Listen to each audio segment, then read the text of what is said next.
adalah Sayyidina Abu Hurairah radhiyallahu anhu. Anna Rasulullah sallallahu alaihi wasallam qala, bahwasanya Rasulullah sallallahu alaihi wasallam bersabda, hujibatin nar bisyahawat, dikelilingilah neraka ini dengan kesenangan-kesenangan syahwat, kesenangan yang berupa syahwat. Jadi neraka ini dikelilingi atau dipagari biasanya bahasanya dengan apa? Dengan syahwat. Wa hujibatil jannah bil makarih, dan dikelilingilah surga ini dengan sesuatu yang tidak menyenangkan. Ini sebagai apa? Sebagai petunjuk bagi kita umatnya Nabi Muhammad SAW harus berhati-hati dengan syahwat, dengan keinginan hati. Bukan berarti Allah dan Rasulnya ini dengan Nabi Muhammad SAW ini melarang keinginan, bukan.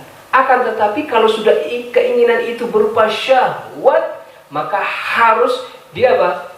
Harus dinilai dengan ajaran Allah, harus dinilai dengan syariat Islam, harus dinilai dengan syariatnya Nabi Muhammad SAW. Kalau keinginan kita tidak bertentangan dengan syariat Islam, syariatnya Nabi Muhammad SAW, syariatnya Allah Subhanahu Wa Taala, maka laksanakan. Akan tetapi kalau syahwat-syahwat dan keinginan-keinginan yang berupa syahwat ini bertentangan dengan ajaran Nabi Muhammad SAW, bertentangan dengan syariatnya Allah Subhanahu Wa Taala, bertentangan dengan syariat Islam, maka harus kita tinggalkan. Keinginan apapun, bentuknya apapun, harus kita tinggalkan. Kita lihat, ya, rata-rata yang senang-senang, yang disenangi oleh nafsu ini arahnya kepada neraka, mabuk-mabukan, ya kan, zina. Ini berkaitan dengan syahwat. Lihat auratnya wanita ajnabiyah yang bukan mahramnya, syahwatnya. Senang apa tidak? Ya. Senang apa tidak? Senang. Kalau kita bicara hati kita, itu pasti senang. Manusiawi pasti senang. Kalau ada yang mengatakan tidak senang, bahaya, hati-hati. Ya, hati-hati. Kenapa? Sudah dijelaskan dalam Al-Quran. Zuyyina linnas hubbus syahawati minan nisa. Dihiasilah manusia, wabil khusus laki-laki, ya. Linnas hubbus syahawati, cinta berupa syahwat. Dijelaskan, cinta berupa syahwat, ya, minan nisa, ya, dari perempuan. Jadi cinta syahwat kepada perempuan. Jadi kalau ada perempuan, mohon maaf, tersingkap auratnya, laki-laki secara lumrah menurut ayat ini dia senang. Dia senang. Dan ini Allah yang berfirman, dan Allah yang menciptakan manusia. Allah paling tahu. Sudah gak usah goroy Allah, ya. Jadi gak usah goroy Allah yang muda-muda. Wah, aku gak syahwat loh. Oh, goro, ya. Goro, wallahi goro. Wong sing nyiptakno menungso, nyiptakno kau ini, nyiptakan kamu ini loh. Yang menciptakan kamu, Allah Subhanahu wa Ta'ala sudah bilang, dihiasi. Maksudnya dihiasi itu karena apa? Anunya kita, semakin indah kita. Laki-laki kalau punya syahwat indah. Kenapa? Itu nas Allah Subhanahu wa Ta'ala. Berarti kita ini normal. Jadi kalau yang normal laki-laki suka perempuan, kalau laki-laki suka laki-laki abnormal ini. Nah, laki-laki suka laki-laki abnormal. Bahkan ini dilarang, dilaknat oleh Allah Subhanahu wa Ta'ala seperti kaum Nabi Lut alaihissalam, dilaknat, diangkat, katanya Allah Subhanahu wa Ta'ala diterangkan di Al-Quran, diangkat bumi yang ada di bawah mereka, kemudian dihantamkan ke bawah sama malaikat, dihantamkan kaum Nabi Lut, ya, yang terkenal dengan kaum Sodom. Sehingga orang yang pelaku suka laki-laki dengan laki-laki, perempuan dengan perempuan, disebut dengan kaum Sodom. Nah, kenapa? Karena terkait dengan peristiwa itu.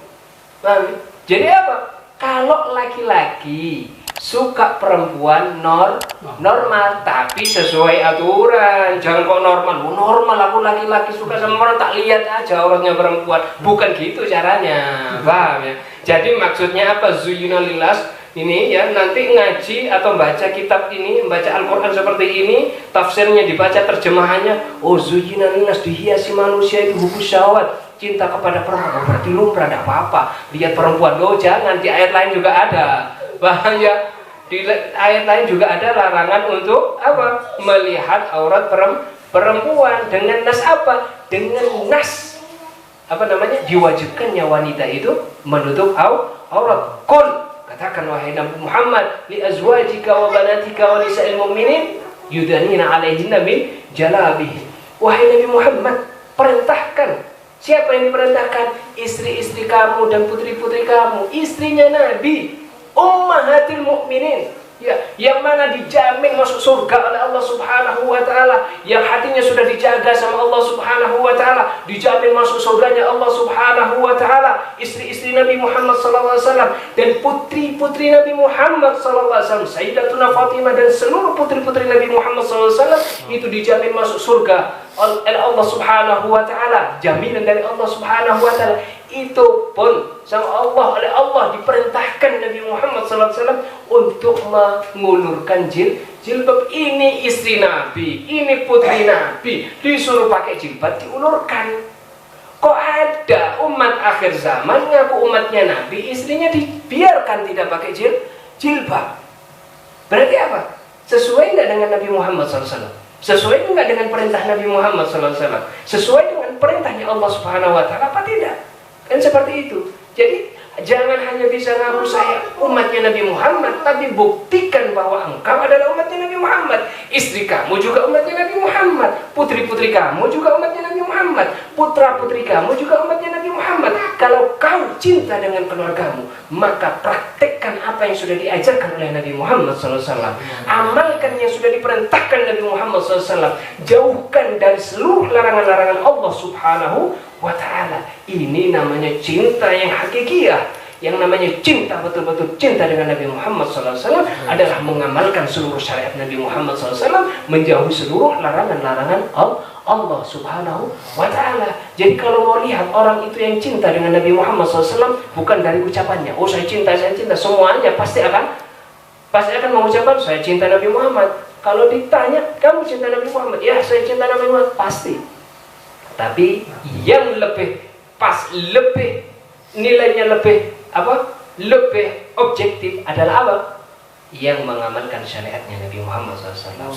Walaupun tidak diucapkan dalam lisannya bahwasanya cinta kepada Nabi Muhammad, tapi prakteknya, dirinya sendiri, keluarganya, istri-istrinya, putra-putrinya, cucu-cucunya, keluarganya semuanya, bahkan sahabat-sahabatnya, teman-temannya diajak untuk mengamalkan syariatnya Nabi Muhammad SAW. Ini cinta sama Nabi Muhammad, gak usah ditanya sudah.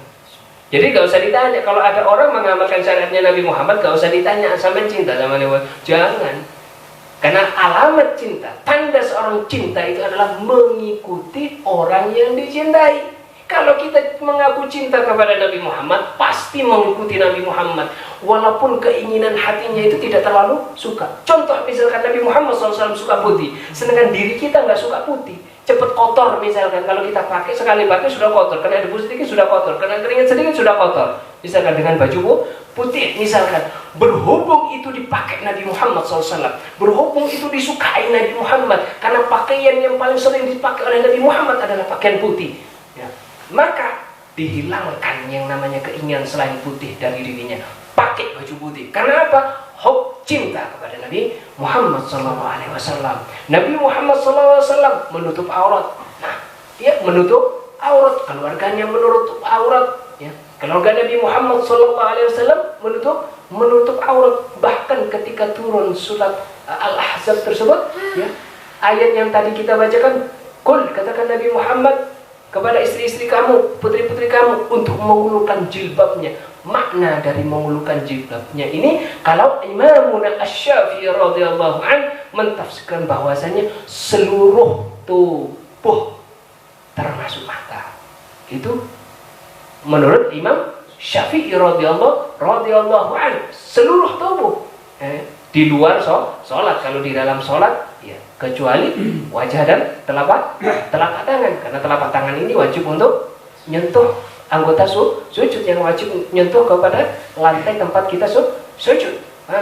Jadi menurut Imam Syafi'i, aurat wanita itu seluruh tubuh.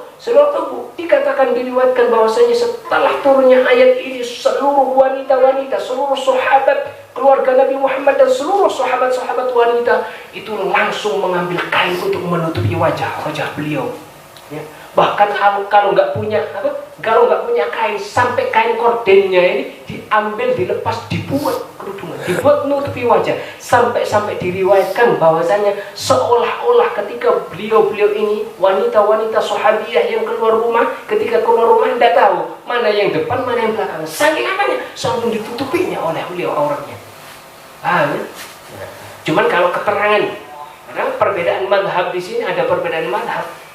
Kalau Imam Ahmad bin Hanbal mengatakan boleh membuka wajah, ya. Imam Abu Hanifah boleh membuka wajah, ya. Boleh membuka wajah, bukan wajib, boleh membuka wajah kalau tidak menimbulkan fitnah. Apa-apa di luar sholat, kalau tidak membuat fitnah. Apa itu fitnah? Membuat laki-laki kepingin melihat, saking cantiknya, kan ya. Ada wanita yang saking cantiknya laki-laki ini kadang, waduh, kalau nggak lihat itu koyok jadi pikiran, itu namanya fitnah. Wah, itu adalah fitnah.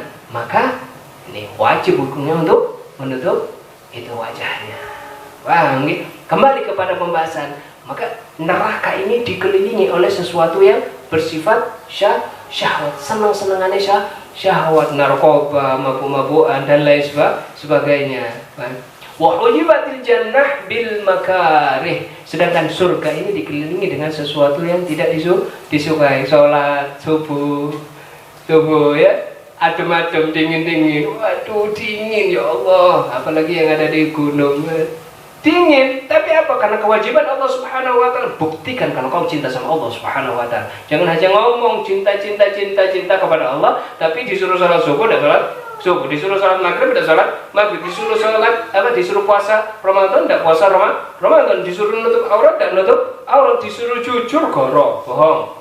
Disuruh amanat, khianat, tentang sesuatu yang baik, yang buruk seperti itu. Maka kita tujukan kepada diri kita, jangan biasakan kita tujukan kepada orang lain, sehingga apa? Kita tidak gampang suudon kepada orang lain. Justru ketika berhadapan dengan orang lain, kita tancapkan dalam hati kita, kita masukkan di dalam pikiran kita husnudon kepada orang lain. Oh, walaupun orang ini kelihatannya seperti ini, oh mungkin seperti ini. Oh, orang ini kelihatannya kok kayaknya melakukan sesuatu yang kurang baik. Oh, insya Allah mungkin dia maksudnya seperti ini. Kita terus husnudon kepada orang lain, tetapi kepada diri kita harus kita waspada, karena diri kita inilah yang menyebabkan kita terjerumus. Nafsu kita inilah yang menyebabkan kita dimurkai sama Allah Subhanahu wa taala. Makanya kita bisa mengatur syahwat kita, nafsu kita. Kita nggak usah malu mengatakan syahwat. Kita punya syahwat, tapi kita atur.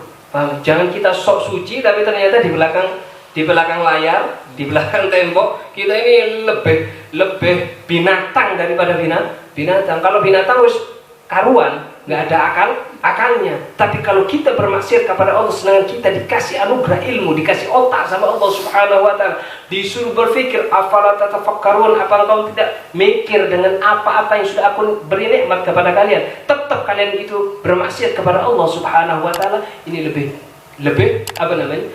hina di hadapan Allah Subhanahu wa taala daripada binatang. Binatang sudah karuan tidak punya akal. Kita dikasih akal sama Allah, dikasih anugerah akal, bisa menilai mana yang baik, mana yang buruk. Ternyata kita masih bermaksiat kepada Allah Subhanahu wa taala. Wal iyadu billah. Semoga kita, keluarga kita, sahabat-sahabat kita, seluruh umat Islam, umatnya Nabi Muhammad SAW dijaga oleh Allah Subhanahu wa taala dari maksiat-maksiat baik zahir maupun batin, sehingga besok ketika menghadap kepada Nabi Muhammad SAW, kita menghadap sebagai umat Nabi Muhammad SAW yang menyenangkan hati kanjeng Nabi Muhammad SAW, sekaligus diridhai oleh Allah Subhanahu wa taala.